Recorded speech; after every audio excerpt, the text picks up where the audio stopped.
She'd made so many choices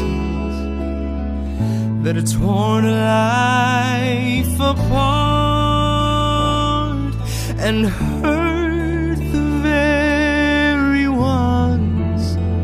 she loved the most.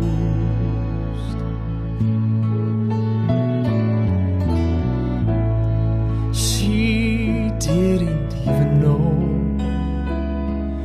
where someone could begin until she got this message